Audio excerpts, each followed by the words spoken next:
masuk.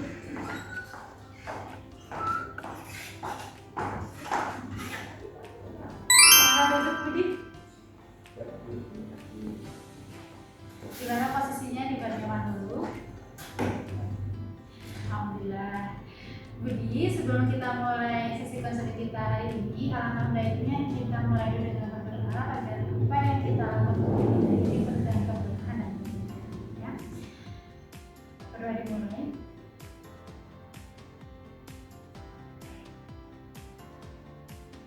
Sudah selesai. Tadi sebelum ke ruang BK, jadi ada kegiatan apa? Tadi sebelum saya kesini ada jamnya kosong, jadi saya kesini sesuai janjian kemarin. Pada matematika ya. Kalau Ibu boleh tahu gimana perasaan Budi hari ini secara umum? Jujur saya agak lelah dan pusing karena belakangan ini minggu ini saya banyak pikiran. Ibu sangat memahami perasaannya Budi dan Ibu sangat menghargai karena hari ini Budi tidak datang ke ruangan BK. Jadi Budi, sesuai yang kita jadwalkan kemarin, kita akan melaksanakan konseling individu. Tujuannya adalah agar kita bisa membantu Budi untuk memetakan apa yang mengganjal di hati Budi, kemudian mengelola stres, dan mengembalikan semangat belajar Budi yang sebelumnya terasa mundur. Untuk waktunya, sesuai kita kesepakati kemarin ya, untuk waktunya sekitar 25-30 menit. Apakah Budi setuju? Ya. Jadi nggak perlu khawatir ya. Jadi di dalam konseling individu ini ada yang namanya asas kerahasiaan. Segala hal yang Budi rasakan, Budi ceritakan di ruangan ini, Ibu jamin akan tersimpan rapat di ruangan ini dan Ibu tidak akan menyebarkannya keluar. Jadi Ibu berharap Budi jadi bisa lebih terbuka dan sukarela bercerita tanpa ada yang ditutupi. Sebelumnya tadi kita juga sudah menandatangani inform consent atau surat persetujuan bersama ya Budi ya. Ya dulu saya paham. Sekarang saya bercerita sini lebih tenang.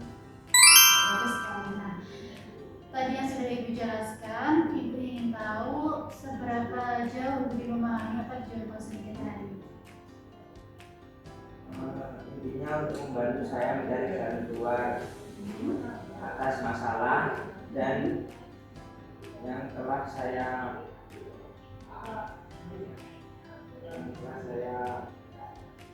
selesaikan masalahnya. Nah, bagus sekali. Kalau begitu, apakah Budi siap dan sanggup menjalani sesi konseling kita dari awal sampai akhir? Siap. Oke, karena sudah siap. Nah, Ibu akhir ini mendapat laporan dari wali kelas dan pengamatan Ibu sendiri. Setelah Budi pindah dari Lampung ke Solo beberapa bulan yang lalu, Budi mengalami Budi sering menyendiri di kelas, murung, kemudian nilai-nilainya menurun. Boleh ceritakan kepada Ibu apa yang paling mengganggu pikiran Budi saat ini? Saya merasa tidak pasti sendiri. Teman-teman, terutama di kelas baru saya hidupnya keren-keren banget. Mereka sering nonton di kafe mahal, pakai barang bermerek dan bahasanya gaul sekali. Sedangkan saya cuma anak muda dari daerah yang biasanya saya merasa minder dan cemas tiap kali mau berangkat sekolah dulu. Sekarang Ibu jadi lebih memahami situasi Budi ya kan? Nah, sekarang Ibu punya kertas karton dan sekilas cerah. Ibu pengen Budi tuliskan di sini apa yang Budi sangat harapkan saat ini, baik untuk diri sendiri, teman sekolah, maupun lingkungan yang baru sekarang.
Bisa Budi bacakan?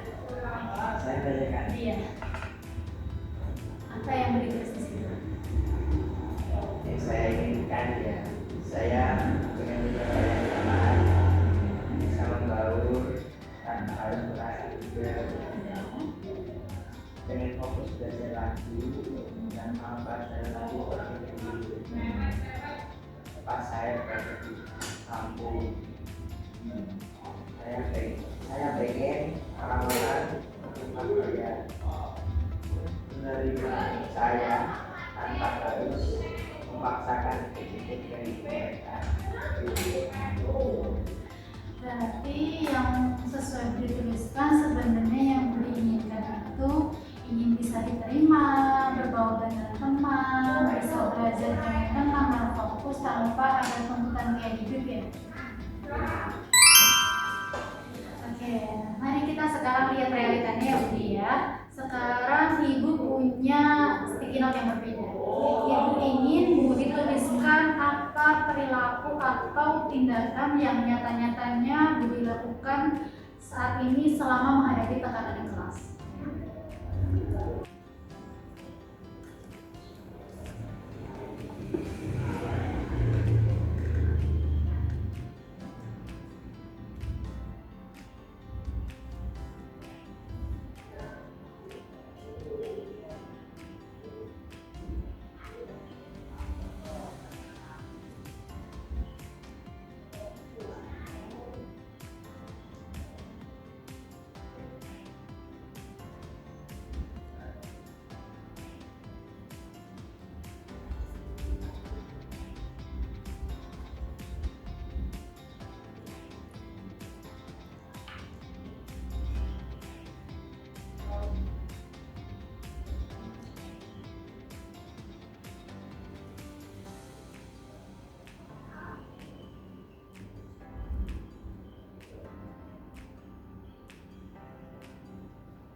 belakangan ini saya lebih sering yang menggunakan kelas menarik diri dari obrolan ketika diajak ngobrol, melamun pas guru menjelaskan mata pelajaran, sengaja ngurung diri di kamar yang tertentu dan malas untuk membuka buku pelajaran.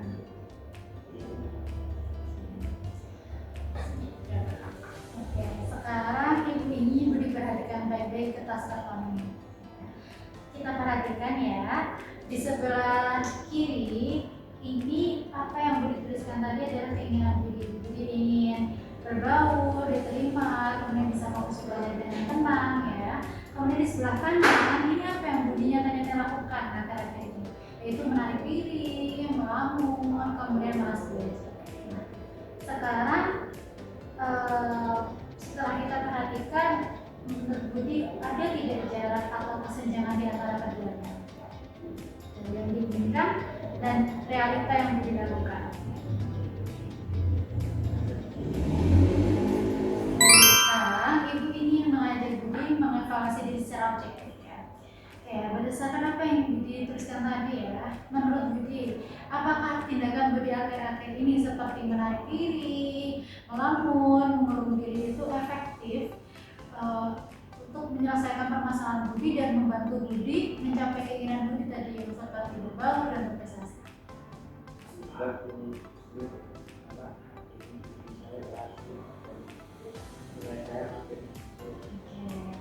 Kemudian, apakah dengan mengurung diri tadi, kemudian kecemasan Budi soal gaya hidup teman-teman bakal selesai atau justru membuat Budi semakin stres? Itu malah makin tambah stres. Saya jadi merasa juga terbuka dan terus saya sendiri. Betul sekali. Jadi sekarang Budi menyadari ya bahwa apa yang Budi lakukan akhir-akhir ini tidak membantu Budi untuk mencapai apa yang Budi harapkan sebenarnya. Nah, sekarang karena Budi sudah menyadari ya tindakan lama tadi tidak menolong sama sekali, maukah Budi dan bersama ibu ya pastinya menyusun aksi baru yang nyata yang lebih sehat dan lebih realistis untuk mencapai keinginan yang tadi Budi tuliskan? Ya Bu, saya sebenarnya dapat tapi saya ingin mulai dengan kita bisa pakai prinsip yang sederhana saja ya. Kita susun suatu rencana yang konkret, kemudian bisa dilakukan dengan segera dan pastinya di bawah kendali Budi sendiri. Oke, coba sekarang yang pertama, apa langkah kecil pertama yang bisa Budi lakukan besok di kelas untuk bisa berbaur dengan teman-teman?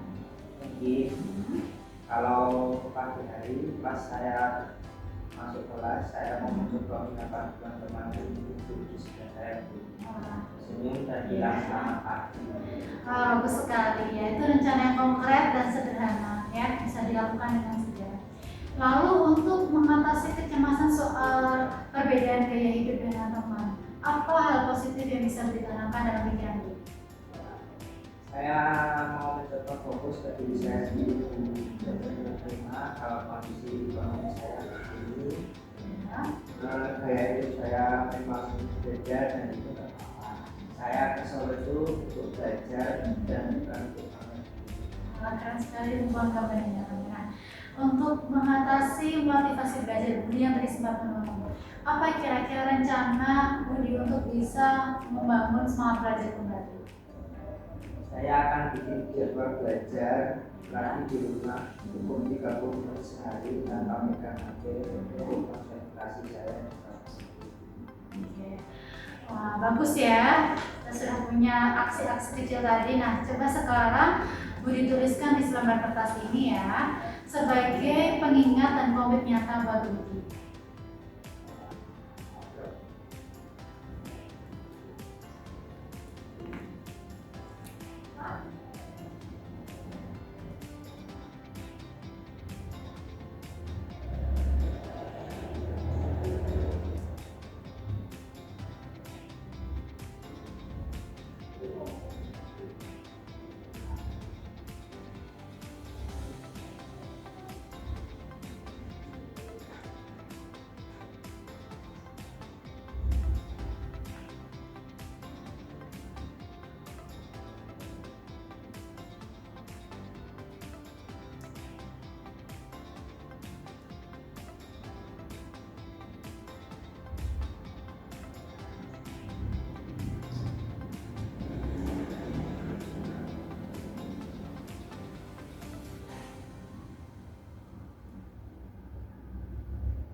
Baik.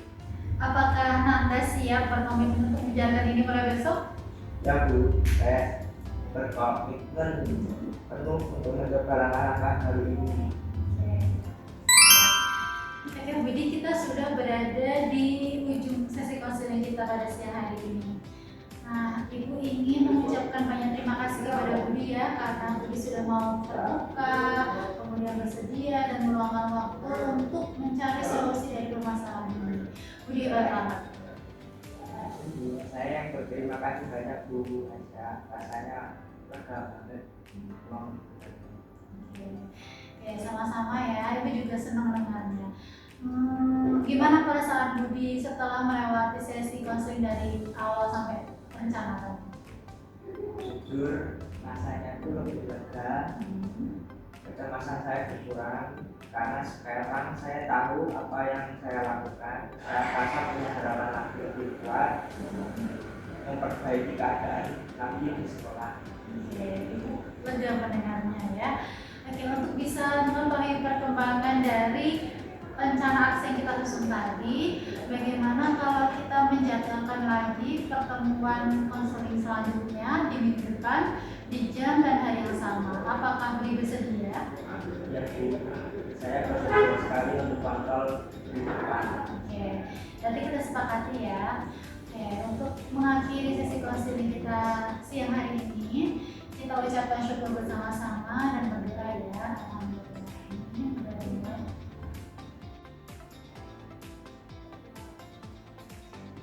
Sudah selesai? Semangat Budi ya. Ibu yakin kamu pasti bisa melewati masa adaptasi ini dengan baik. Amin, terima kasih banyak Bu Aisyah. Saya kembali berdoa. Selamat siang. Selamat siang Budi. Mari Bu. Ya. Halo, Assalamualaikum. Salam mahasiswa baru Universitas Veteran Bank Nusantara Sukoharjo, program studi bimbingan dan konseling. Penyusunan kurikulum yang kita tawarkan melibatkan berbagai unsur stakeholder, mulai dari internal maupun eksternal, mitra dan alumni kita libatkan dalam penyusunan kurikulum dalam program studi bimbingan dan konseling. Profil lulusan di program studi bimbingan dan konseling sebagai tenaga guru BK yang profesional di satuan pendidikan, yang kedua sebagai peneliti di bidang pendidikan, ketiga sebagai pendamping pekerja sosial dan tenaga personalia di sebuah perusahaan, dan yang ketiga sebagai tenaga dosen bila mana memang untuk melanjutkan ke perguruan tinggi. Proses pendidikan yang ditempuh sebagai unggulan program studi adalah jalur RPL, yaitu rekognisi pembelajaran lampau, dengan menawarkan mahasiswa untuk bisa lulus dalam kurun waktu 3 semester dari diploma, sarjana maupun dari SMA dengan pengakuan pengalaman kerja.